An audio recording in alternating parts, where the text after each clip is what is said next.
So as if you've just listened, that's lovely getting to see you now. If you've just listened to Calum's talk, it was extremely interesting and a little scientific, but he did elicit that the main cause of skin problems was fecal leakage. And I would expect that's probably the same for most of you. If you've got a good seal on a good bag that suits your skin, it doesn't leak and you don't get feces on your skin. Therefore, your skin stays very healthy because the material of the backing is very good for your skin. It's actually the same as is used on leg ulcers and big wounds. It's got a very healing capacity. So if that can stick onto your skin, you are 90% there. So there are lots of reasons why you might get fecal leakage, I guess. It could be to do with the consistency of your stool. If it's very loose, it's more likely to find its way through any tiny gap. So a remedy to that would be to try and thicken it, either by diet or by medication, loperamide or codeine phosphate, if it's really liquid, and also to monitor what you're drinking, because quite often you're drinking too much. Everybody's very keen to say, please drink a lot, you're losing a lot of fluid, but that is not what you need to do, because if you drink ordinary fluids, it makes the matter worse. You lose more fluid. So there's a very strict regime that you need to do to lessen your output if you've got a high output. And it's basically restricting your drinks to the rehydration salts that you can make very easily with glucose and sodium chloride table salt. You don't have to buy any of these expensive rehydration sachets or anything. So thicken the output, and that might have quite an effect. And then you've got to get a good seal around your stoma. And if you've got any dips or creases or bumps or nooks and crannies, they must be flattened and filled. And so the easiest, well, you've got two ways. You can either use a soft seal, which you can mold and squash into the dips and put your bag on, or you can fill the dips with either hydrocolloid shapes or paste or things like that. To make a flat surface, you need to have a very flat surface, and then you can stick on your bag. An alternative to that is the convex, soft convex first, because you don't want to go too hard. And the soft convex bags will do the flattening for you. So if you've got any creases and you put a fairly firm flange on, it will flatten the creases and stop the leakage. So I think in the previous session, lots of people were saying that convexity did help them. But of course, we do say you need the advice of a stoma nurse before you go on to convexity, because it may not be suitable for you. Have anybody got any brilliant ideas, good fixes for solving their leakage?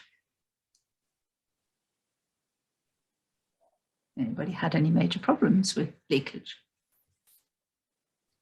Dr. Lyon's talk just now said that about 40% of all stoma patients report sore skin at some point or another, which is quite a lot, isn't it? And from other surveys that have been done, a lot of patients put up with sore skin because they think it's inevitable.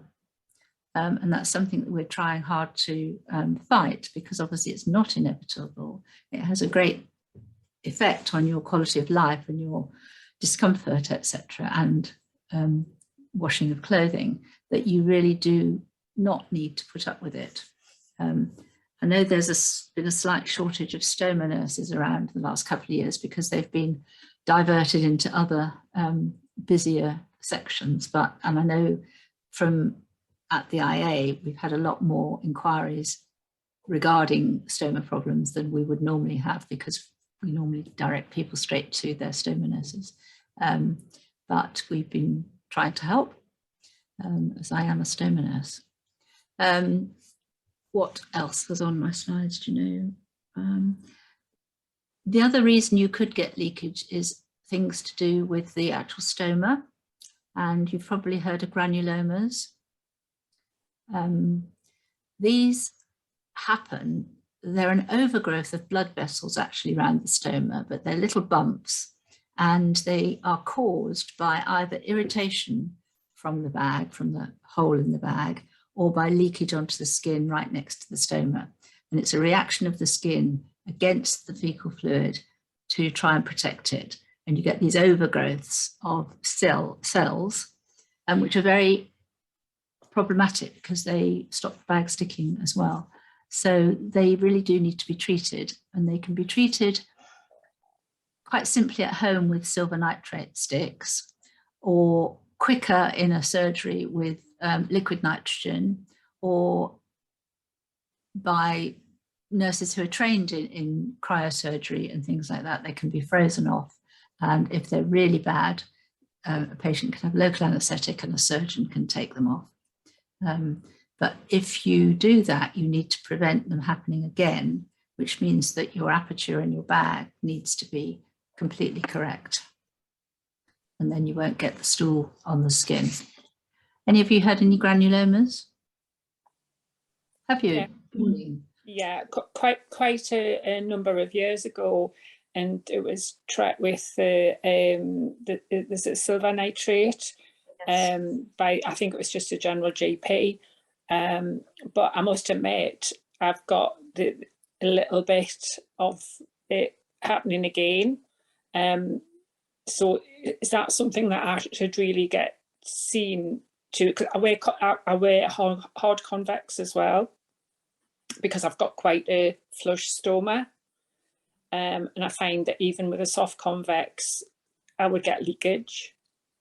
So I still get leaks now, but it's just very, very rare. So it seems to work, but I am a little bit concerned that I haven't had any sort of reviews for many years. I've had my stoma for 22 years now, and I think you get complacent because you think, oh, I know what I'm doing. But perhaps if I've got the signs of sort of granulomas again, perhaps to review. As I said in the beginning, I think it's always best to seek advice when the problem starts, because a small granuloma is much easier to treat than lots of big ones. So I would, do you know who your local stoma nurse is? Well, it's such a long time since I've seen a stoma nurse, so I could find out, because I actually work in the industry as well, so I've got access to a lot of stoma nurses. So I know I can get help. It's just that I've chosen not to, because you just become complacent. Well, think you can there are lots of other things going on at the moment, aren't there? So we do. There is, yes. And I would advise that you get help sooner rather than later, just because they're easier to treat. But also, do you think your template is correct? Is there any stool getting onto the skin?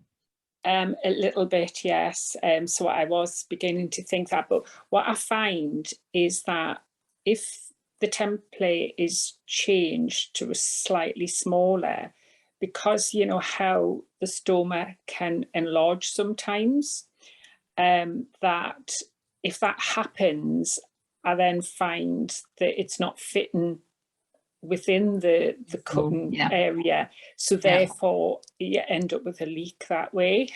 So you think, oh, have it a little bit bigger, because then that doesn't happen, but then potentially it's going to get on the skin.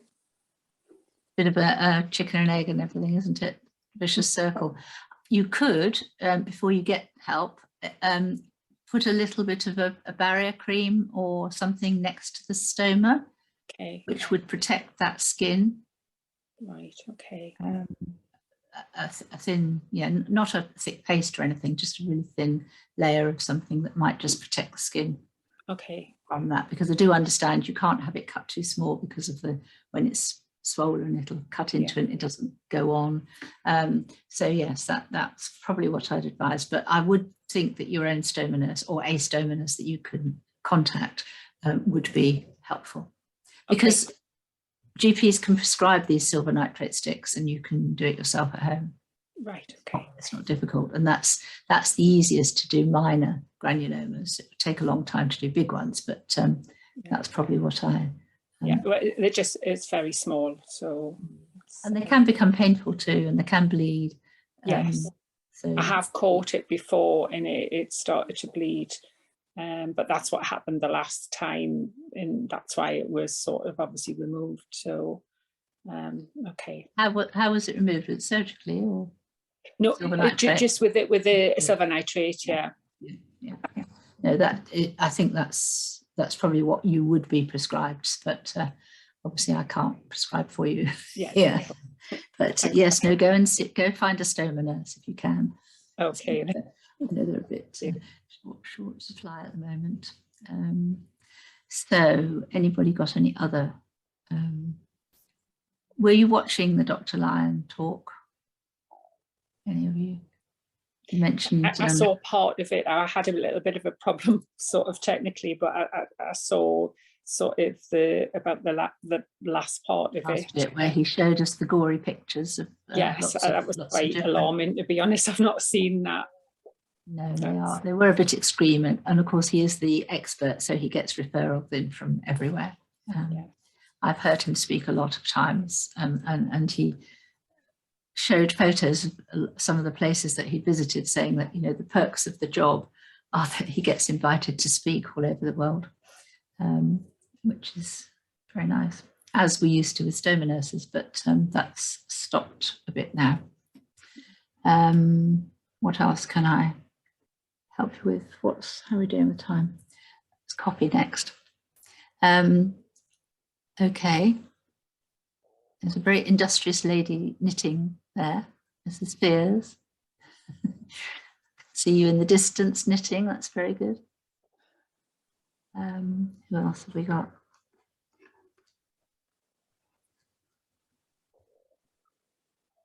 Have any of you had difficulty getting in touch with the stoma nurse if you needed to?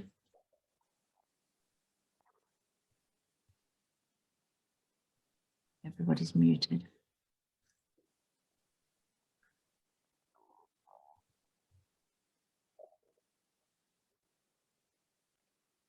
Some areas you need a GP referral before you can see a stoma nurse. It depends on the way your service is structured. Most stoma nurses will just keep their patients on their books forever, and you can always just go back to them. I know the staffing may change because obviously people come and go, but the department should always be there for you. And it's usually your nearest big hospital where they do the surgery.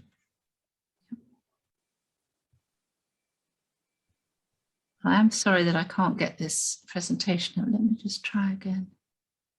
Just there, you see, it's completely there. Let's come out of that.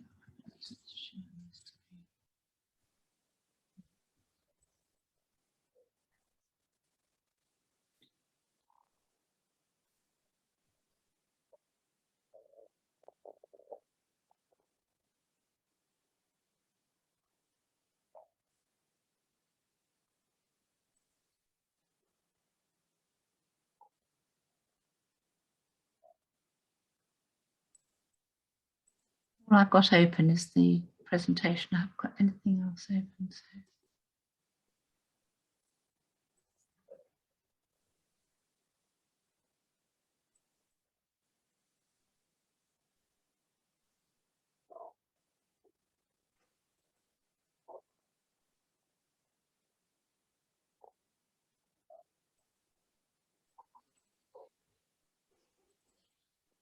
I can see your screen now, Carol. Oh, can you? But wonderful. So that went into a different way. Right. Well, we've probably done. Can you see it now? Yeah, I can just see your documents. Yeah. Well, we've only got a few minutes left, but I wanted to just sort of start describing what you might see when you look at your skin. And And obviously, if it's wet, the bag is not going to stick anyway, because one of the most important things when you're changing the bag is to make sure the skin is dry after you've cleaned it. So obviously we need to address why it's wet and weeping, but in the meanwhile, you will need to add something like a powder, stoma powder, to the wet areas so that that absorbs the weeping and allows the bag to stick. And there are lots of different makes of powder around. I've put a star by infected because a lot of people and a lot of GPs particularly will think that a stoma, the skin around a stoma is infected, whereas it rarely is. And GPs, first thing they will do is give you some antibiotics, which will probably make it worse because the output would be looser. But, and half the time they give you capsules, which aren't always absorbed. But I've put a star there because if anybody thinks it's infected, they need to take a swab and send it off to the lab and for microscopy and testing to see if it is growing any bugs, because it's unlikely. However, you can get thrush under the flange, Candida, because it's a nice, warm, moist area. So if in that case, there's a fairly specific type of treatment. And you can also get Staphylococcus, which lives on our skin. It can irritate the skin under a stoma, but if anybody thinks it's infected, it needs to be tested, is my point about that one. Causes, right, we've talked about a lot of these. You do have to be fairly gentle when you remove your bag. There are some people who are in tearing hurries and just rip it off. It has been proven that adhesive remover protects the skin. However, you can just gently prise the bag away. We don't suggest use soap, but some people do, but then it needs to be rinsed well. Don't use wet wipes because they can contain a grease or lanolin, because they're there to nourish a baby's skin. And I've said it must be dry, which we've mentioned. Incorrect template, I think that goes without saying. It really needs to be checked regularly because it can change. You can put on weight, you can lose weight. The body sort of heals in different ways. So it does need to be checked. And I'm sure you know this, but the easiest way of checking it is to use the backing paper and put it over your stoma and see where it fits and where it doesn't. And if it doesn't fit, to draw a new shape. Sometimes people leave their bags on too long. Some people sort of hope to get 4, 5, 6 days out of them, whereas the modern adhesives don't really last that long. So don't do that, and also don't change it 6 times a day, as some people do if they're really anxious about things. Talked about the cause of leakage, creases. The actual stoma problems that you may not be able to do much about is a hernia, a prolapse, retraction, and granulomas I've spoken to. They all do need a specialist nurse to look at and help you with. Very few people are actually allergic to the adhesive. People often say, oh, I'm allergic to it, but it's not a true allergy. You may be sensitive to some of the ingredients of the adhesive, but there are so many bags available that I'm sure you can always find one that suits your skin. And it really is an individual choice. What suits one person won't suit another. You could have eczema, psoriasis, pyoderma, as we've just spoken about, but these can cause problems with the bag sticking and obviously need treating, but need treating with non-greasy treatments. Otherwise the bag won't stick anyway. And as I've said, you need a dry surface.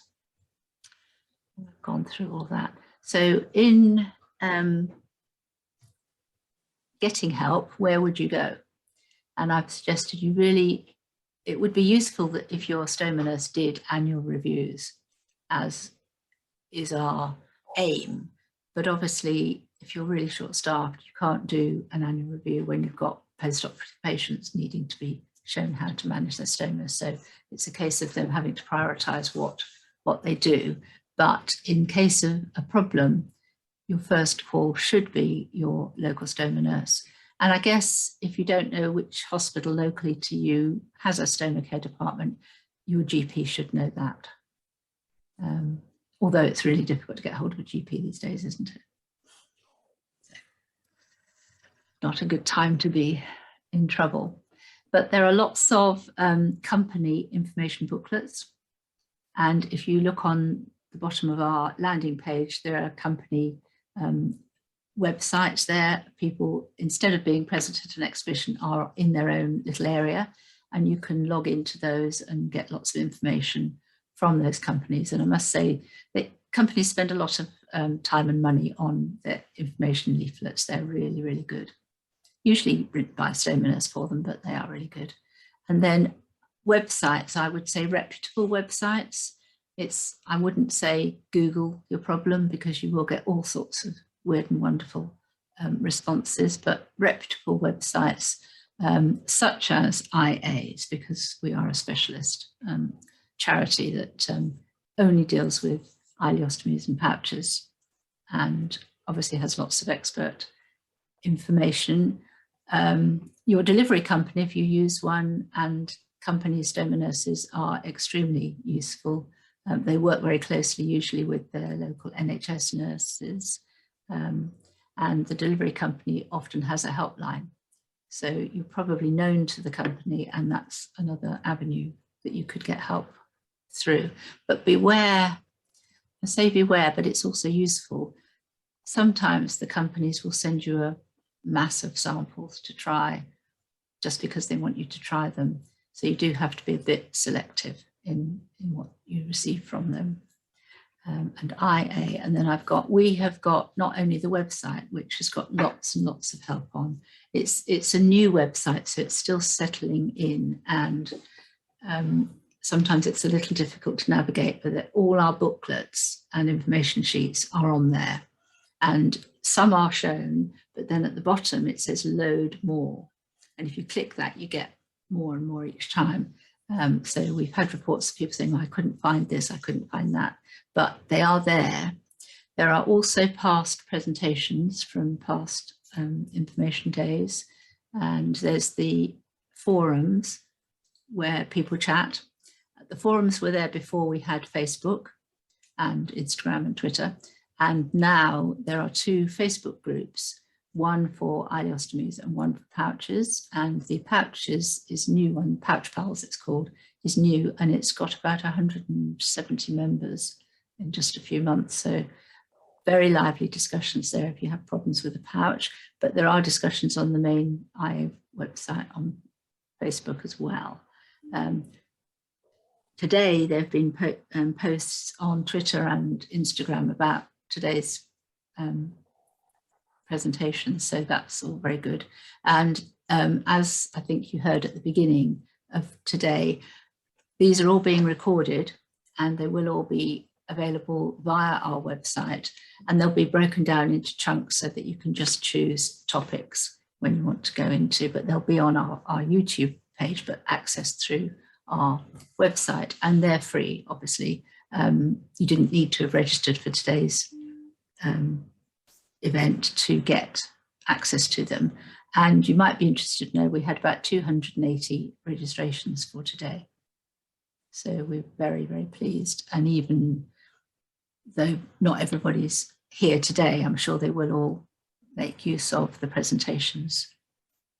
So if you're into social media, do please have a look. I've been initiated in the last few months, and it's quite interesting, but it can take up a lot of your time. Now, how are we doing for time? We've got, is it nearly tea, 3:30? I have got some gory pictures, and I don't know whether you might like to see some of these gory pictures. I won't show you all of them. I will show you some, though, to illustrate what I've just been talking about. Here's the stoma, and this was the template that the person was using. This was actually a urostomy, which you can also tell has got some white crystals here.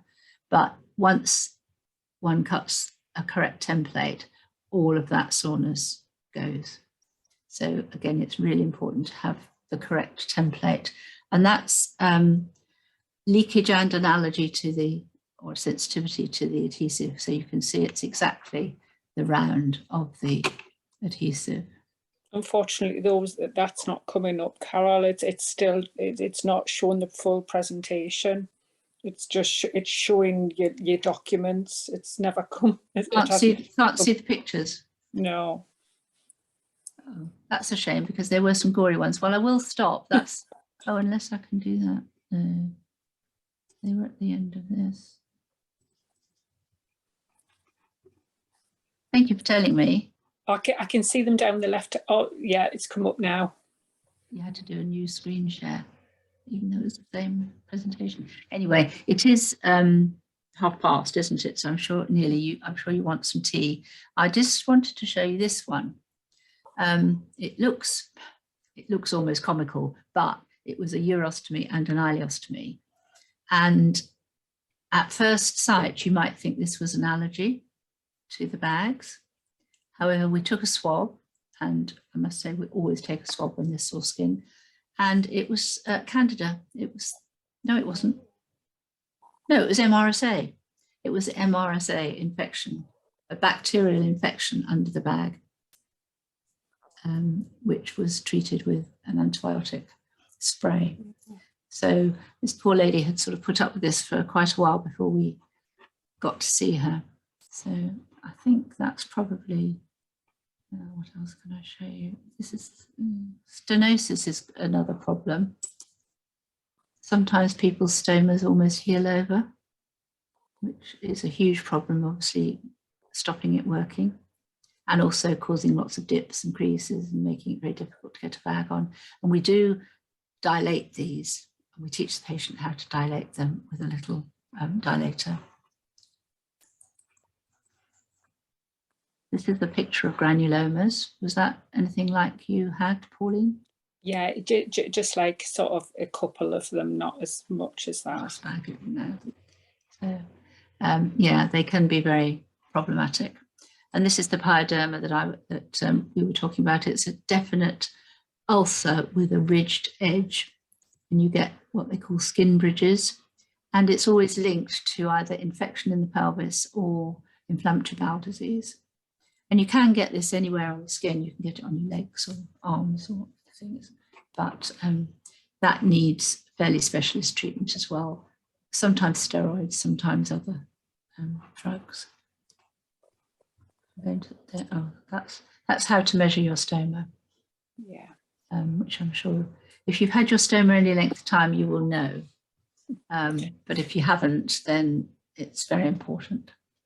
So any questions before I go? But obviously there will be an opportunity at 4:30 to ask any of the speakers anything you might want to ask. It's fine for me. Thank you very much, Carol. You've been very kind. Thank you, Pauline, and thank you, everybody. And I will see what I can do about these presentations because they're not working. But anyway, I do apologise, and we'll see you again after tea at 4 o'clock. Okay, thank you. Thanks a lot. Bye-bye. Bye. Bye.